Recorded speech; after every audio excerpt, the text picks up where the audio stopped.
sometimes somebody comes along and not only is she more talented than you, she's got better tattoos, although I recently got a really cool one, and her hair is more interesting, she has better friends. She have met us and dropped downhill immediately. She's been out of the view a little bit, but one of the cool things about Alison is that as the poetry slam came along and all these talented fucks started turning up.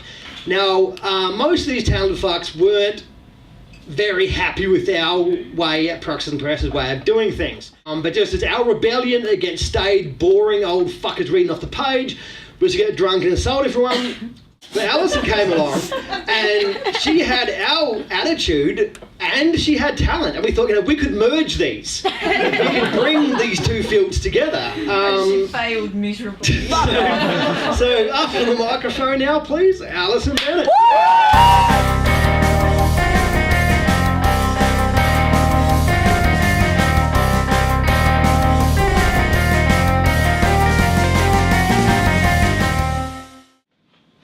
Tiptoeing on eggshells with sledgehammers for shoes, she's a vacuumed up rainbow, floral peroxide. Hurls Molotov cocktails through her own windows just to run from herself. Bottles tears in porcelain, floral peroxide. She is arrhythmic pulses, site-specific electrodes, the colour-coded lead wire on an ECG machine. She is never 100% accurate. Distilling jars of yesterday on the shelves of her tomorrow, she is breaking eye contact with broken dreams. Floral peroxide. Paints her curtains black to trap the sunlight in, sucks on lemon rind, forgets to drink the gin. She's a crumpled paper sick bag on a jet plane to the stars, riding without brakes in a helmet made of glass, a shiny paper windmill at a circus with no children. Floral peroxide. She is the warp in the record, kaleidoscopic styrofoam, every drop of saline in an intravenous cannula, hurls pieces of herself into a magnetised tourbillon filled with missing postcard memories. Floral peroxide. Splinters fragments of her wings with her dehydrated veins, fragile, violent, glacial, cerebral hurricane. She's a diagnostic flowchart, both the smoking gun and witness. Gentle baby's jugular, passive motion sickness. She's floral peroxide.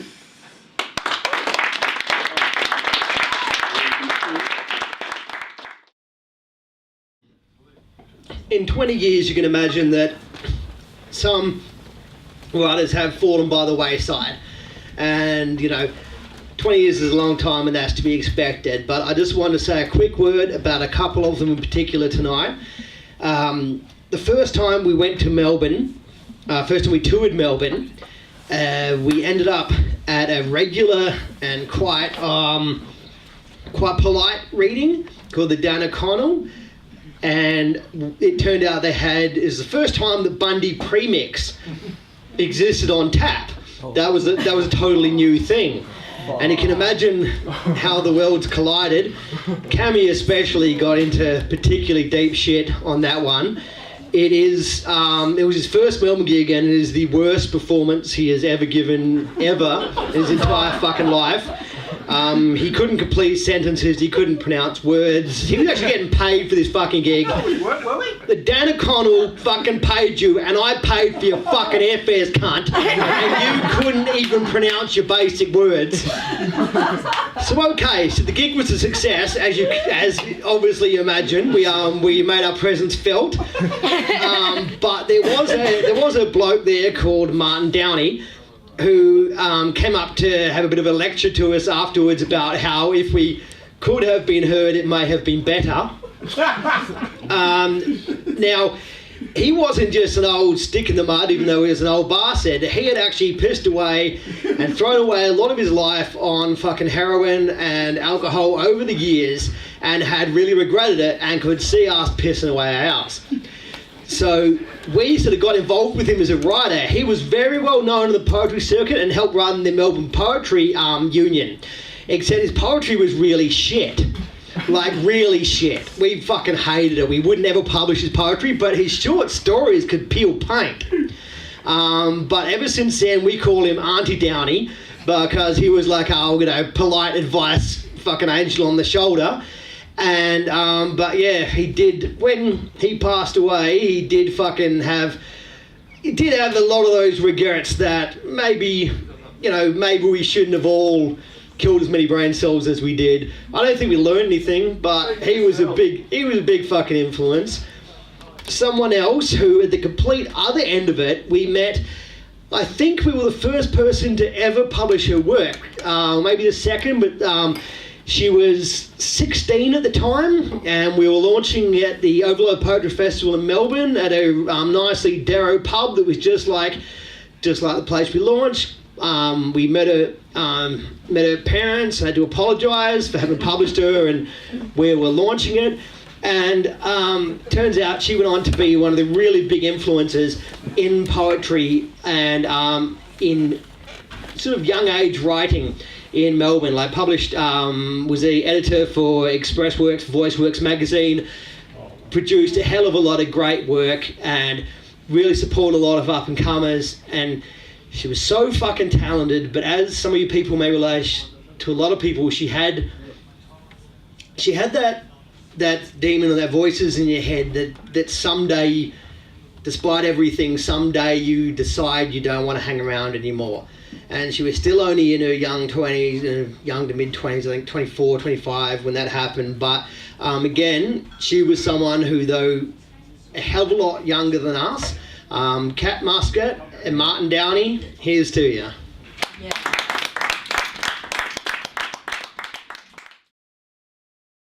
Now here is someone who came along, I think she just won young Nigel's Big Ass Slam down south, won the big bucks, and we thought, oh well, she can't suck.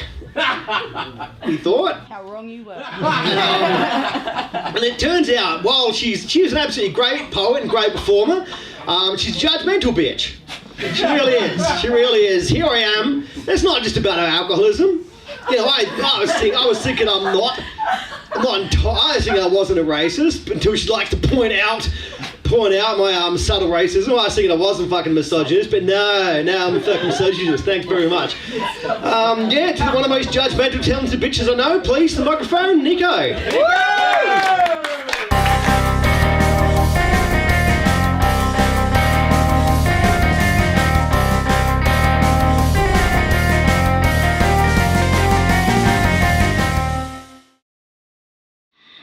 People are uniform in their yawning, empty faces and their demands and expectations. I'm out of smiles, but still I fake it. I make the same drink 300 times. Is this one mine? I don't know, man, take it. Before I know it, my day's been wasted, basically just waiting out the pay slip. I'm near the end of shifting feet, left, right, or right clock. Tell me how long is left. It says $11 more and 75 cents. But I'm fucking spent. So I hide out in the staff room, coincidentally the bathroom, and I piss away $1.95, and then I guess I weigh it against my rent, pick up my pants and wipe all benches down, then twice again, but for pretend it's all for show, for the CCTV circus, glowing blinks of robot eyes, no one inside, but still I smile and waved past the time bomb ticking click of tongue and rhyme. I lose my mind. Fuck it, mopping buckets soak me up, now squeeze, I wonder what is left. The token broken shards of trying hard are falling from my every breath, and some are landing in my chest, the stab of never getting rest, because I spend all night unwinding, a beer in bed, a bit of writhing, and then barely a blink of blank before the blaring beeps arriving to say no sleep for those still striving, to say success was worth the stress, was worth the compromise and crying. Get out of bed, dickhead, it's past 5 a.m, you shit kicking fuck, get up now, you gotta go and do it all again. Yeah! Woo! This cunt is so already absolutely fucking in love with himself that when I first started trying to find out about different authors around in Adelaide back in 1998, wanted to find out who the fuck he could get, he ran this fucked up place called Factotum Books where he would get rated for shit like, serial killer paraphernalia, all that kind of stuff. really nasty individual who it turned out was extremely talented writer. But he was totally fucking full of himself. So I didn't want to let him know that I loved his shit straight away. So when he showed me Michael's stuff, I was like, oh, that's fucking great. He showed me Naz's stuff. I was like, oh, that's right. So that's an in-joke for a handful of you. But Naz's stuff is good too.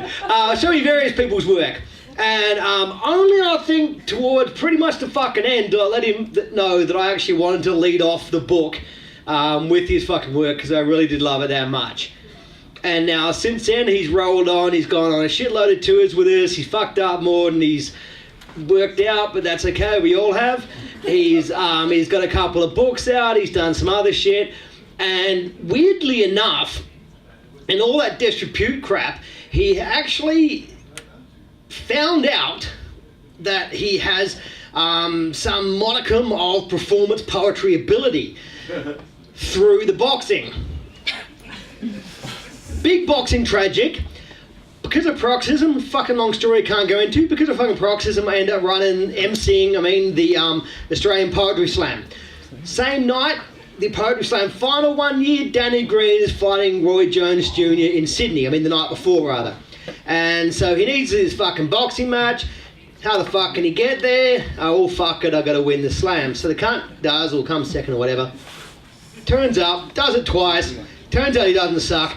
So we start this organisation called Spoken Word SA to run the slam. The other bitch fucks off.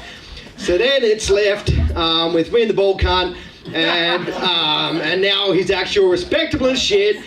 He tells me what to do in Spoken Word SA. He threatens to fire me regularly. He's laid me off a couple times for drinking too much. Basically, yeah, I hang on to my highly unpaid job by my fucking thread on my hair, because he's actually, turns out, not too fucking bad at that organisational shit. But up now is our last spoken performer before we get to the real talent, the guitar-driven maestro. He's getting a beer, he knows where he's at.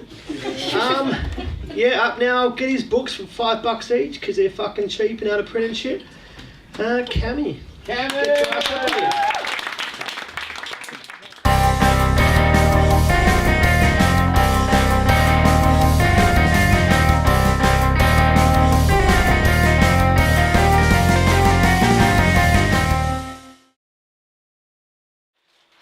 I'm the journeyman, the one the publisher brings out to give the kids a full workout, show them the ropes, he says, but please don't hurt them.